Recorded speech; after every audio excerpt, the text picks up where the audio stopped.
Friday, August 2nd, 2013. On me in 3, 2, 1. I've never written a review of Groundhog Day, as far as I know. But I've seen the movie many times, and I used it in nearly every round of impromptu when I was doing competitive speech and debate in college. That last one, that's because you can use the movie to cover just about any theme.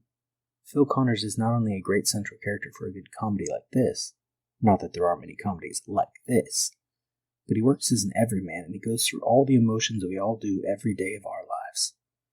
There is time in the film, not to mention in the many parts of his journey we don't see on screen, for joy, for sadness, for arrogance and humility, silliness and seriousness, flippancy and philosophy. The trailer for the movie gets a lot out of the idea of living life like there's no tomorrow. That is perhaps the central idea to the film, but for Phil, it's not just a question of doing anything and everything. He starts out arrogant and self-centered, so his early attempts to live like there's no tomorrow are shallow and simplistic. He manipulates his way into a date, to get money, to eat a lot of junk food. Put simply, he does what any of us might do if we had the opportunity to repeat one day over and over. But there are consequences, not the least of which is boredom. There's a telling moment early on in the film when Phil asks Gus and Ralph, "What would you do if you were stuck in one place and every day was exactly the same and nothing that you did mattered?" Ralph's response, "That about sums it up for me. Most of our lives are already repetitive, day in, day out. We work our day jobs and spend our nights watching television. Not all of us, certainly, but it seems the case that most of us simply cannot live life like there's no tomorrow. We've got responsibilities, school, work, family, friends. Maybe the reason the film works so well is that despite deeper philosophical themes, there's an absurdist fantasy at the heart of it. It's not that we want the chance to repeat a day, though fixing some mistakes could alter our lives completely. But we want the chance to spend a day doing whatever comes to mind.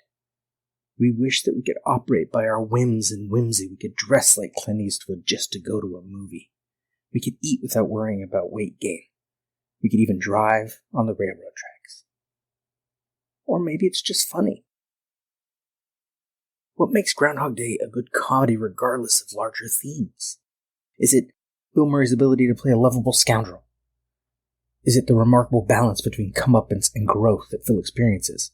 Is it the one-liners? Is it possible the subject of repeating a day, though it has been done for dramatic effect? Notably, I liked ABC Television's Daybreak, but it did do poorly in the ratings.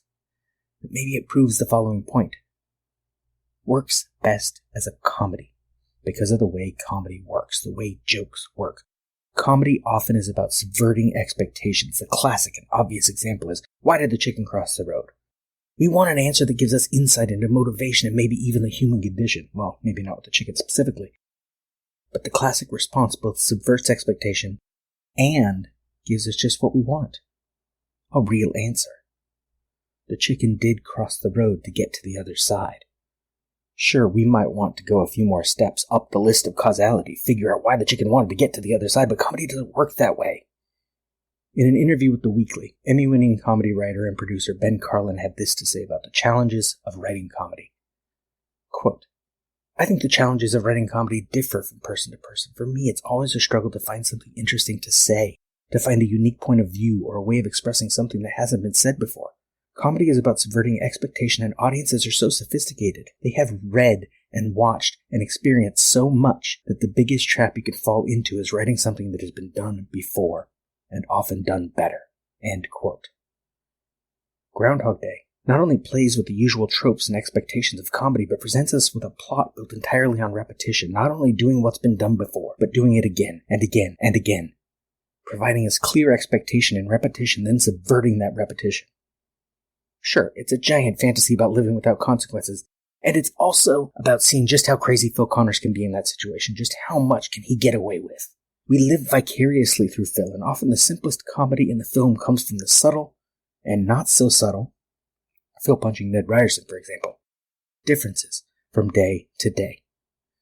Mostly, it's played broadly, but then deeper points get injected.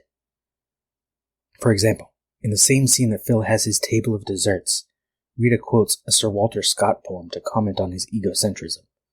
A little bit of depth to counterbalance and even augment the comedy. Or maybe it's just funny. Despite the repetitive structure, Groundhog Day still manages to have a pretty basic 3-act structure like most any other film out of Hollywood. Phil exploits his circumstances, he learns the failings of it, then he figures out the key might not be making the best of the situation, but making the best of himself.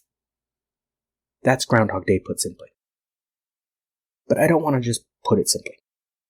I want to break it down, tear it apart, look at its parts, and what those parts tell us about life, the universe, and everything.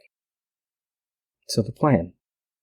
I will watch Groundhog Day every day, and I will explore its aspects and research into its tangents. I will run the film into the ground, and I hope build it right back up again. Like Phil Connors with his day in Punxsutawney, I will probably have some crazy ideas early on. I will probably get sick of the film after a while, and watching it and writing about it will become a chore. But sometime later, maybe I can explore the film in such a way that I rebuild it, rebuild myself, and maybe help my readers, whoever they may end up being, to rebuild themselves with a better grasp of, dare I say it, the human condition. Or maybe it will just be funny. Anyway, welcome to the Groundhog Day Project. Don't forget your booties, because it's cold out there.